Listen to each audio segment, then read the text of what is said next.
Salut les amis, j'espère que vous allez bien les amis et si vous allez pas, super bien, au vu des circonstances que nous vivons, j'espère que vous allez vous sentir de mieux en mieux et en tout cas j'espère que, le contenu, de cette vidéo, ce qui va être dit dans cette vidéo va vous mettre un petit peu, de baume au cœur puisque, comme le titre de la vidéo l'indique, cybertorture, ça bouge. Donc je vais dans un premier temps vous parler d'une plainte qui a été déposée par un collectif de ciblés sans passer par des associations, des trucs un peu scabreux qui jusqu'à présent a été complètement vérolé et a fait en sorte que rien ne se passe. L'association Adver, l'association Free Act, etc. et toutes celles d'avant, c'est quelque chose qui a été totalement vérolé. Ça se trouve même créé directement par des agents de la commandanture, ce qui n'est absolument pas étonnant puisque l'objectif c'est que rien ne se passe, en tout cas rien de ce qui va être dit dans cette vidéo ne puisse se passer. Voilà, donc une plainte qui a été déposée le 2 octobre 2025 avec 29 signataires en fait de ciblés qui ont signé, plus 3 qui s'y sont rattachés, puisqu'apparemment il y avait possibilité de se rattacher même après le dépôt de plainte en donnant la procuration de sa signature à un des protagonistes. Et faut savoir en fait, je reviendrai dessus, qu'il y a 4 personnes, un socle de base qui a travaillé dessus, et puis après les autres ont dit ok, nous on s'y rattache. Et je citerai ça à la fin, une fois que j'aurai lu le contenu de cette plainte. Donc je m'excuse déjà pour la qualité de l'image et éventuellement la qualité du son. Vous savez que c'est pas trop mon fort et j'ai pas vraiment le temps et le cœur, je dirais, à plus soigner ça, puisque vous connaissez les circonstances qui sont les nôtres. J'ai dû reprendre pour la 3e fois en fait cette vidéo, changer de position, etc. parce que je suis comme vous tous mes amis, voilà, hein, ciblés et ils se font plaisir et je pense que ça ne plaît pas du tout, hein, ce qui s'est passé là, et le fait qu'on vienne parler de ce genre de choses, bah, ça plaît pas parce que, encore une fois, je pense que c'est vraiment quelque chose qui est, voilà, qui n'a pas été contrôlé. Ils n'ont pas eu possibilité de contrôler ça et ça plaît pas. Bon, mes chers amis, on passe à la lecture. Je vous demande également pardon d'avance si je viens à buter sur les mots et à reprendre, parce qu'encore une fois, la position dans laquelle je suis là maintenant n'est pas des plus confortables. Vous aurez compris ce que je veux dire. Le 2 octobre 2025, objet, dépôt de plainte contre différents cas de cybertorture en France, dispositif militaire par micro-ondes et conditionnement comportemental. Madame, monsieur, il existe en France et dans le monde entier, notamment depuis le développement des nouvelles technologies, une maltraitance exercée par des individus profondément malveillants envers certains de leurs congénères. Le fait est qu'un dispositif probablement d'origine militaire a essaimé dans le civil et touche de plus en plus de personnes. D'un potentiel redoutable en raison du développement des hautes technologies, ce matériel permet une surveillance neurale de tout individu ayant été au préalable ciblé par un mécanisme de pointe s'associant aux ondes cérébrales via vraisemblablement un rayonnement électromagnétique. À partir du moment où une personne se retrouve ciblée par ce dispositif high-tech, elle ne connaît aucun répit, n'est-il pas? Outre la diffusion quasi permanente de fréquences dirigées sciemment vers le cerveau et provoquant privation de sommeil, douleurs multiples, brûlures et autres effets, lesquels s'avèrent être un véritable supplice sur la durée, une campagne d'hostilité sonore et une traque H24 finissent de mettre la santé physique et psychique de la cible et, à terme, sa vie en péril. Les personnes ciblées, individus lambda de toutes conditions, ont rassemblé au fil des années suffisamment d'éléments probants permettant d'affirmer que des armes à énergie dirigée sont bien utilisées dans le civil. Les multiples hostilités cumulées à la brutalité de ces armes destructrices, campagnes de bruit, violation de la vie privée, situation d'empêchement, quant à elles, mènent les cibles dans un état de désarroi total. Le rapporteur sur la torture de 2016 à 2022, Niels Meyer, a lui-même mentionné au siège des Nations Unies en octobre 2020 cette forme de torture high-tech est insidieuse en employant le terme de cybertorture pour la caractériser. En mars 2020, la rapporteuse spéciale sur le droit à la vie privée Anna Brian Nogrer a quant à elle alerté sur l'utilisation abusive de ces technologies et les risques de manipulation de l'activité cérébrale. En 2016 éclatait l'affaire du syndrome de la Havane soulevant l'épineuse question de possibles attaques par arme à micro-ondes utilisées contre le personnel diplomatique à Cuba. Par la suite, cette hypothèse a été confirmée par la communauté scientifique. Si des attaques par micro-ondes ont été possibles en 2016 contre un personnel diplomatique américain à Cuba, elles sont également possibles sur tout autre être humain. Notre condition de personne ciblée ne nous laisse malheureusement aucun doute quant à l'utilisation de ces armes tombées dans le domaine civil et bien avant, pour nombre d'entre nous, cette affaire du syndrome de la Havane. Le fait est qu'en 2025, les armes non létales, dites armes à énergie dirigée, font partie du monde dans lequel nous vivons. Par ailleurs, l'évolution fulgurante ces 30 dernières années des moyens de communication via les ondes et l'utilisation de ces dernières ont permis sans doute bien plus que ce à quoi elles étaient peut-être destinées à l'origine.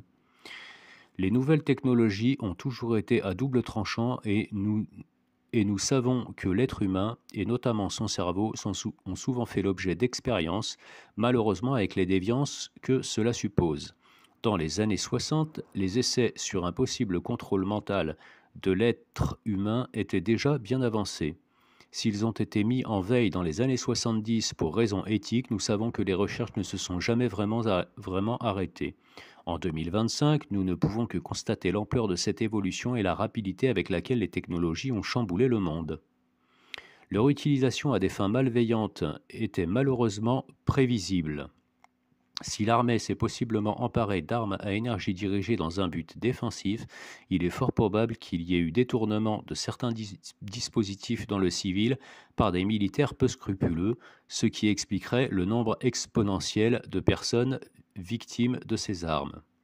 Merci d'enquêter afin que cette forme de harcèlement soit enfin reconnue par la loi française et que tout individu ciblé puisse porter plainte sans craindre d'être interné pour déséquilibre mental, ce qui a malheureusement été déjà le cas pour certains d'entre nous.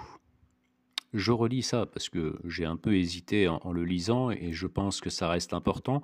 Merci d'enquêter afin que cette forme de harcèlement soit enfin reconnue par la loi française et que tout individu ciblé puisse porter plainte sans craindre d'être interné pour déséquilibre mental, ce qui a malheureusement été déjà le cas pour certains d'entre nous. Nous sommes de plus en plus nombreux à tenter de survivre à cette forme de persécution particulièrement perverse et le manque d'écoute et d'attention d'une majeure partie de la communauté internationale ne saurait avoir raison de notre crédibilité.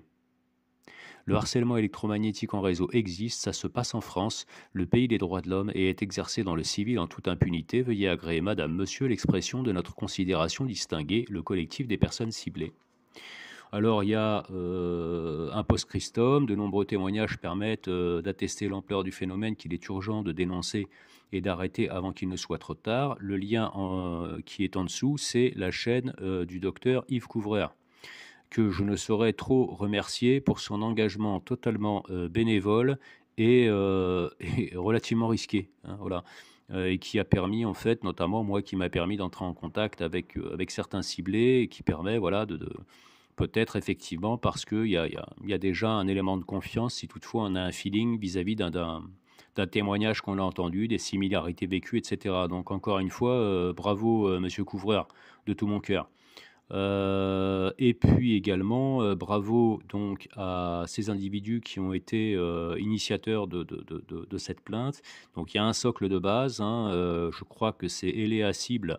Je ne te connais pas, mais bravo pour ton travail et pour ton engagement, réellement, bravo. Pour sans doute tes qualités humaines qui te permettent de survivre, de tenter de vivre en fait ta vie, quelles que soient les circonstances. Et puis d'avoir rédigé en fait la trame principale de cette plainte.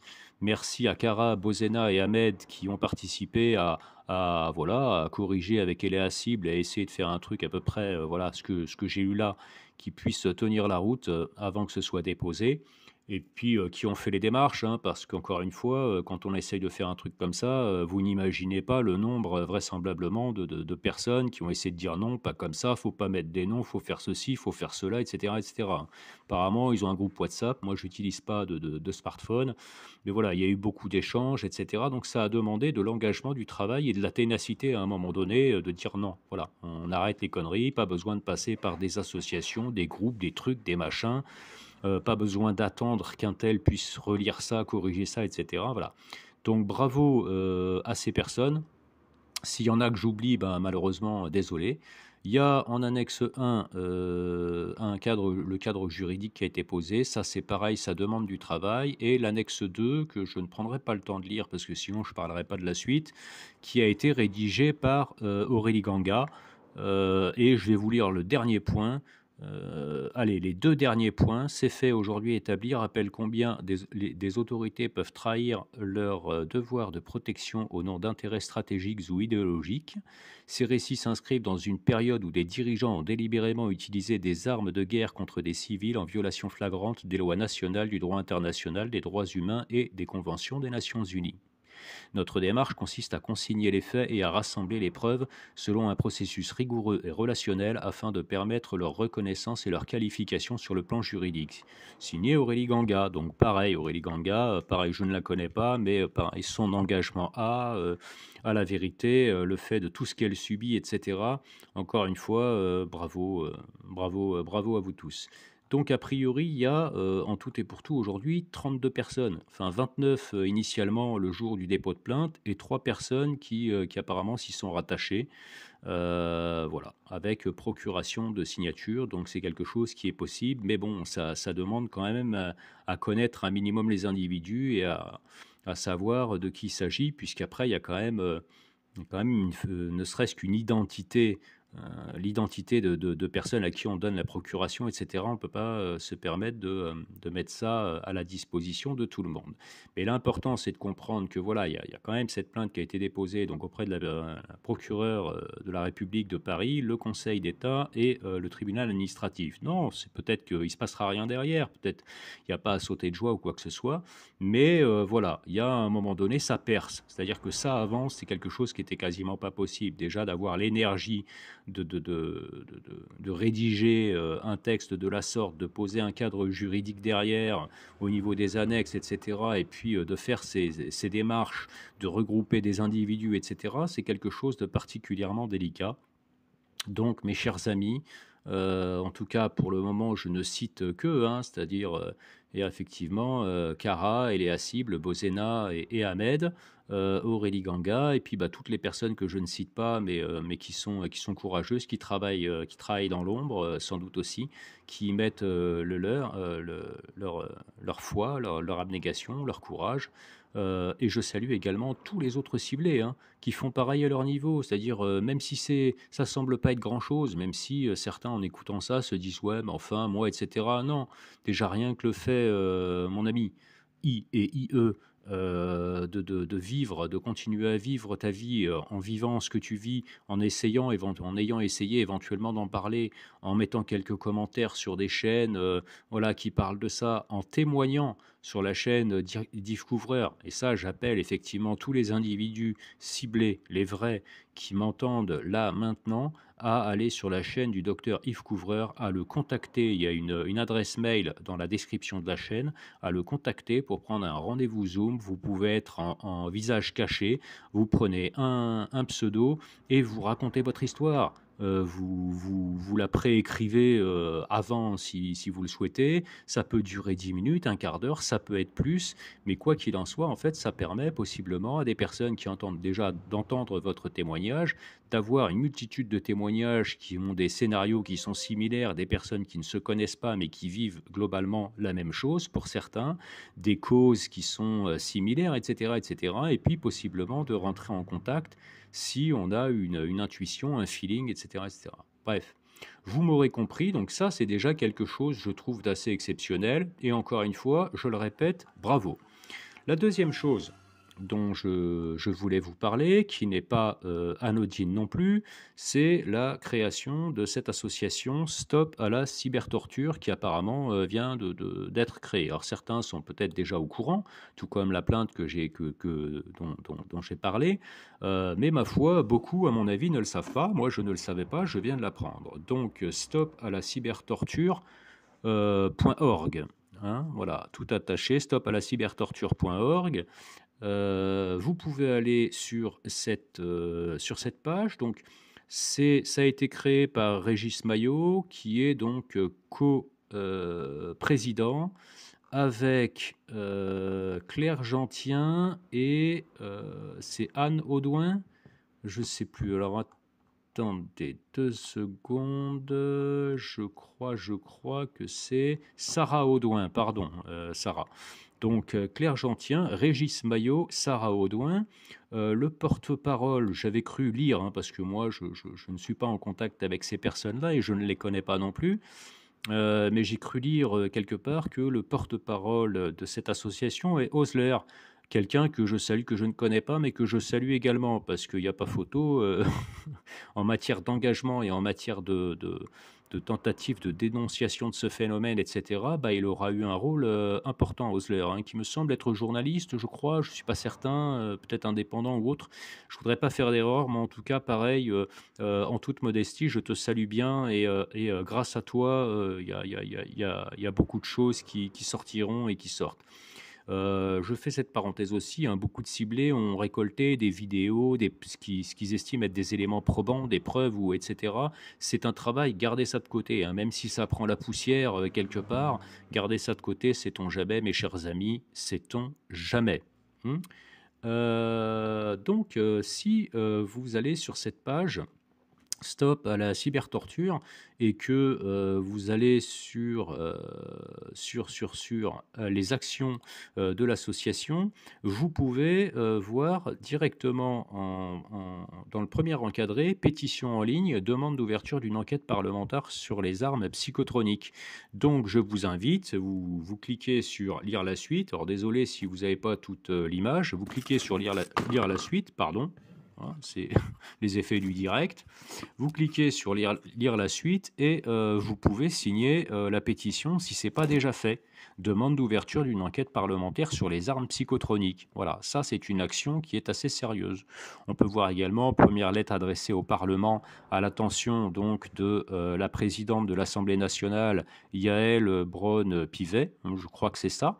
Donc qui apparemment serait parti le 22 septembre 2025, si c'est le cas. Dépliant fait pour les députés et les sénateurs, hein, tract, dépliant, etc. Donc voilà, demande de contact à 4 France, etc. Voilà, et puis je vous invite à devenir membre de cette association, parce que je ne peux pas garantir, hein, que ce ne soit pas déjà vérolé, je ne peux pas le dire. Mais bon, je pense que ça commence bien, parce que dès le départ, on a quand même tout de suite en fait une pétition qui est faite pour une demande d'enquête parlementaire. On a une lettre qui a été adressée au Parlement, vraisemblablement, hein, à la présidente de l'Assemblée nationale. Bon, il y a quand même des choses qui se passent qui, à mon sens, ne se sont pas passées par le passé, hein. Tout a été fait pour que ça ne se passe pas. Et mine de rien, quand on regarde ces actions-là cumulées à la plainte dont je vous ai parlé tout à l'heure, il n'y a pas photo, hein. À un moment donné, il y a forcément des élus et des personnes à des postes clés qui vont être à minima sensibilisés, d'autant qu'il y en a qui savent déjà de quoi il s'agit, hein. Je crois que c'était Coasguen, un député, un sénateur qui avait déjà fait un communiqué dessus en 2004, qui avait demandé en fait au Parlement déjà d'enquêter, un truc dans le genre. Donc c'est pas tout jeune et ça va ressortir, et c'est en train de bouger de toute façon au niveau international aujourd'hui sur beaucoup de sujets. Je vous rappelle que, pour faire une petite parenthèse, on a quand même quelque chose d'inédit dans l'histoire de la France, c'est qu'on a un ancien président de la République qui est condamné à la prison ferme. Enfin, je veux dire, ça démontre bien qu'il y a quand même des choses qui se passent aujourd'hui, et que ceux qui verrouillaient toutes les informations, et ceux qui sont encore au pouvoir mais qui est en train de se disloquer, hein, leur socle de pouvoir se disloque petit à petit, ben on voit bien que voilà, donc c'est maintenant que c'est en train de percer, mes chers amis. Donc, ben, d'adhérer à cette association, c'est 6 euros, je crois, à l'année, qui n'est rien comparativement à la dernière association où moi j'avais adhéré, qui était 25 euros à l'année. D'ailleurs, j'ai jamais reçu un mail, jamais une information. Il n'y a absolument rien qui s'est passé. Il n'y a rien qui se passera avec ce type d'association précédente. Donc, je vous dis encore une fois que je ne suis pas convaincu à 100% que ce soit pas déjà verrouillé, mais j'ai bon espoir qu'effectivement, entre guillemets, qu'effectivement, pour le moment, ça ne le soit pas. Ça finira sans doute, hein, possiblement par l'être, puisque ce genre d'action, bah, ils font tout, hein. Je veux dire, à un moment donné, ils y mettent... J'annule l'effet des paroles, hein, mais ils y mettent toute leur énergie pour que ça puisse pas aboutir. Bon, ou en tout cas faire perdre la crédibilité d'eux. Mais vous cliquerez également sur devenir membre, vous verrez, c'est 6 euros pour devenir membre de l'association.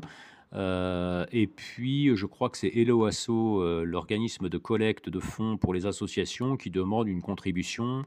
Alors, ils mettent directement 4 euros, mais vous pouvez modifier le montant. À mon avis, vous mettez 1 euro, voire ça se trouve, vous pouvez mettre 50 centimes, j'en sais rien. Donc, au pire des cas, allez entre 7 et 10 euros maximum, parce que vous avez du cœur, vous y mettez 10 euros. Vous pouvez donner des dons également. Bref, je fais pas de pub, j'ai aucun intérêt à faire de pub pour, mais ma foi, ça fait grossir en fait une liste de collectifs de ciblés, et ça m'étonnerait pas que si vraiment cette association part avec des personnes qui ont vraiment envie d'eux, hein. Moi je pense à notamment entre autres à Régis Maillot qui vraisemblablement fait un travail de dénonciation. Il a écrit un bouquin concernant son propre vécu. Je ne connais pas l'individu encore une fois, et je glane pas trop sur les Facebook, mais j'ai vu deux, trois trucs. Bon, ça paraît être sérieux. Donc pareil, je salue également le courage et l'engagement de ces personnes, des coprésidents, comment dire, du porte-parole, et de toutes les personnes que je ne cite pas, et comme je le disais avant, qui travaillent dans l'ombre. Encore un coup de casquette au docteur Couvreur aussi en passant. Et puis, vous pouvez également, accessoirement, et je trouve que c'est important, hein, quand je dis accessoirement entre guillemets, bon, bah, lisez la charte de l'association, hein, puisque ça c'est important, et vous pourrez consulter le mémorandum. Alors le mémorandum, ça c'est du lourd, pour ceux qui n'en ont pas entendu parler. Ça a été écrit par Hélène Pelos et Frédéric Morin. Hélène Pelos, ancienne fonctionnaire de l'Inspection générale des finances, qui a travaillé en cabinet ministériel, diplômée de l'ENA, et qui a été une des 8 femmes qui ont témoigné dans le film de Pierre Barnérias, Les Survivantes. Pour ceux qui ne l'ont pas vu, un truc de fou, faut avoir le cœur accroché, mais c'est comme ça, hein, des gamines qui ont été voilà, utilisées dans des sectes pédosatanistes, avec les rituels, meurtres d'enfants et compagnie. Donc désolé de parler de ça sur ma chaîne YouTube, hein, mais voilà, c'est un fait.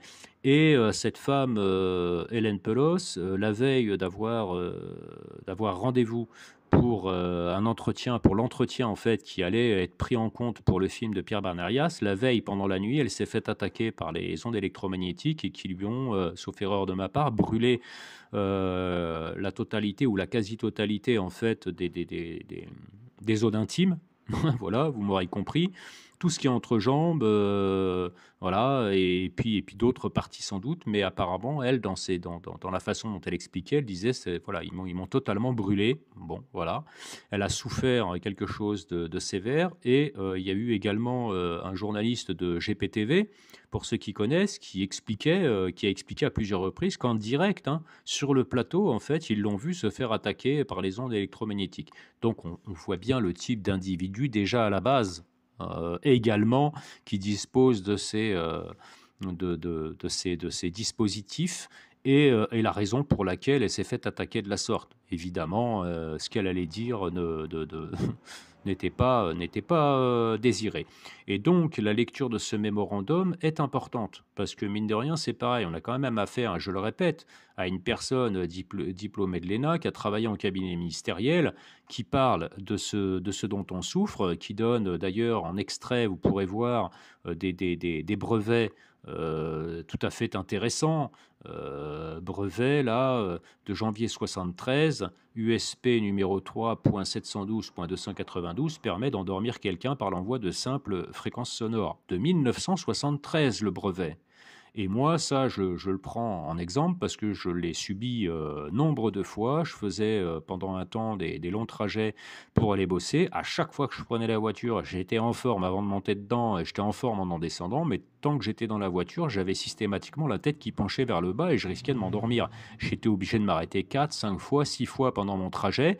Je faisais peut-être 80 bornes pour aller bosser, aller, 80 bornes retour. C'était à peu près ça pendant un moment voilà, où c'était compliqué, etc. Donc ça, je l'ai subi et donc on sait qu'ils utilisent ce genre de choses. Appareil, pour un autre brevet, appareil de radiodiffusion sonore utilisant des ultrasons d'avril 2000, voilà, bon, qui permet de diffuser, d'atteindre un individu ou un groupe d'individus dans une zone précise. Les gens entendent un son dans leur tête et peuvent changer d'état émotionnel à gré.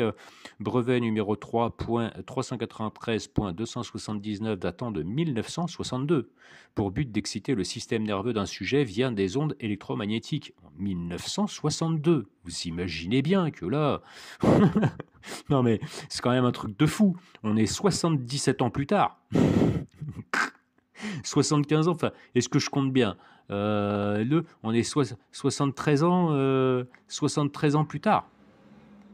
Hein, c'est bien ça. Non, je m'enflamme un peu. Si, c'est 40 ans à 2002, 2023 on rajoute. Voilà, je me suis un peu fourvoyé. Je crois 65, 67 ans. Bref, là sur le moment, j'ai pas la tête à calculer. Je suis bien attaqué, donc c'est un peu compliqué. Je veux aller vite pour terminer. Donc désolé si voilà.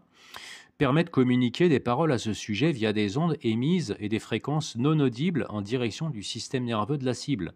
Ce brevet en dit long sur ce qu'il était déjà possible de faire il y a plus de 60 ans. Voilà, c'est dit. Donc imaginez bien aujourd'hui, brevet numéro 5.507.291 d'avril 96 est un procédé et un dispositif permettant, de 96, qui permet d'obtenir à distance des informations sur l'état émotionnel d'une personne. On peut géolocaliser l'individu et lui transmettre des ondes électromagnétiques modifiant son comportement, possible d'agir sur le métabolisme de la cible et de savoir par exemple si la personne va faire une attaque cardiaque. Et je termine par brevet USP numéro 5.53.705 de juillet 1996 est un traducteur vocal d'ultrasons et système de communication pour la conversion des fréquences radio et des signaux audio vers l'esprit humain. Ce système n'est pas détectable par des systèmes radio. Il permet de convertir des signaux audio, y compris la voix humaine, et signaux électroniques de type ultrason. Ces ondes pourront passer par des milieux solides, évidemment, ça traverse tout, gazeux ou liquides. Les sous-marins utilisent ce type de système pour communiquer. Bref, on voit bien que c'est des choses qui sont relativement anciennes. Et bon, ça explique tout. Donc ce mémorandum, voilà, il est très intéressant à lire parce que, voilà, encore une fois, c'est des informations qui aujourd'hui sont notifiées, qui sont de qualité, qui peuvent être vérifiables et qui démontrent bien en fait que ces procédés existent, il n'y a plus aucun doute possible. Nous, on le spéculait pendant un temps, maintenant on peut voir que c'est quelque chose de vérifiable, on peut faire des recherches nous-mêmes et nous verrons que c'est bien le cas. Il y en a des multitudes de brevets comme ça, des milliers qui ont été déposés entre les années 60 et les années 2000. Et alors, vous imaginez bien de 2000 à 2025 ce qui a pu être déposé. Voilà, sur tout ce qui est neurosciences, tout ce qui est guerre cognitive, etc., etc., et la possibilité de contrôler l'individu à distance. Donc, voilà mes amis, ce qui est intéressant dans tout ça, s'il y a quelque chose à retenir, comme le titre de la vidéo l'indique, c'est que ça bouge. Voilà, il n'y a pas forcément à se taper le cul sur la chaise, mais disons qu'il y a quand même quelque chose qui est en train de se passer qui, moi en tout cas en 7 ans de temps de ciblage, je n'ai pas vu ce genre de choses et puis je trouve que c'est fantastique quelque part parce que même si tout nous paraît beaucoup trop lent et qu'on aimerait bien que tout sorte aujourd'hui, qu'il se passe quelque chose et que ça s'arrête, etc. Moi, je me souviens au début de mon ciblage, les informations c'était extrêmement maigre. J'ai commencé à faire des recherches en 2018. Je trouvais vraiment pas grand-chose. Alors oui, MK Ultra, machin, et cetera, j'en ai déjà parlé. Mais bon, voilà, je voyais des trucs qui étaient complètement barrés, c'était pas structuré, il y avait pas de références comme ça où on pouvait faire des recherches qui étaient relativement sérieuses.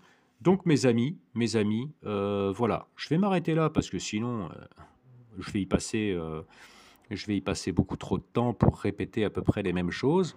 C'est intéressant, ça bouge, et puis ça montre que ben, faut pas baisser les bras, mes chers amis. Alors, cherchons, comme d'habitude, hein, chacun va d'abord se soucier de sa propre santé, physique, mentale, faire le nécessaire pour essayer de vivre, voilà, de la meilleure façon qu'il est possible de vivre, malgré les circonstances qui peuvent être d'une violence inouïe pour beaucoup d'entre nous.